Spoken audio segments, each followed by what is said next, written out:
एक वक्त की बात है, बादशाह अकबर किसी एक बात को लेकर बहुत परेशान रहने लगे थे। जब दरबारियों ने उनसे पूछा तो बादशाह बोले, हमारे शहजादे को अंगूठा चूसने की बुरी आदत पड़ गई है।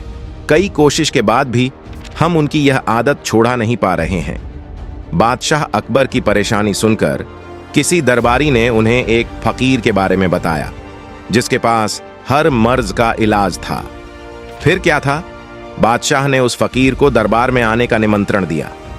जब फकीर दरबार में आया तो बादशाह अकबर ने उन्हें अपनी परेशानी के बारे में बताया। फकीर ने बादशाह की पूरी बात सुनकर परेशानी को दूर करने का वादा किया और 1 हफ्ते का समय मांगा। जब 1 हफ्ते के बाद फकीर दरबार में आया तो उन्होंने शहजादे को अंगूठा चूसने की बुरी आदत के बारे में प्यार से समझाया और उसके नुकसान भी बताए। फकीर की बातों का शहजादे पर बहुत प्रभाव पड़ा और उसने अंगूठा न चूसने का वादा भी किया। सभी दरबारियों ने यह देखा तो बादशाह से कहा, जब यह काम इतना आसान था तो फकीर ने इतना समय क्यों लिया? आखिर उसने क्यों दरबार का और आपका समय खराब किया? बादशाह दरबारियों की बातों में आ गए और उन्होंने फकीर को दंड देने की ठान ली। सभी दरबारी बादशाह का समर्थन कर रहे थे, लेकिन बीरबल चुपचाप था। बीरबल को चुपचाप देख अकबर ने पूछा, तुम क्यों शांत हो बीरबल?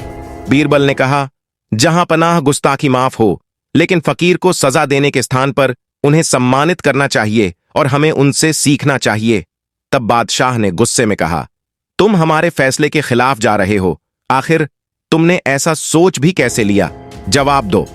तब बीरबल ने कहा, महाराज, पिछली बार जब फकीर दरबार में आए थे तो उन्हें छूना खाने की बुरी आदत थी। आपकी बातों को सुनकर उन्हें अपनी गलती का एहसास हुआ। उन्होंने पहले अपनी इस गंदी आदत को छोड़ने का फैसला लिया, फिर शहजादे की गंदी आदत छुड़ाई। बीरबल की बात सुनकर दरबारियों और बादशाह अकबर को अपनी गलती का एहसास हुआ और सभी ने फकीर से क्षमा मांगकर उसे सम्मानित किया।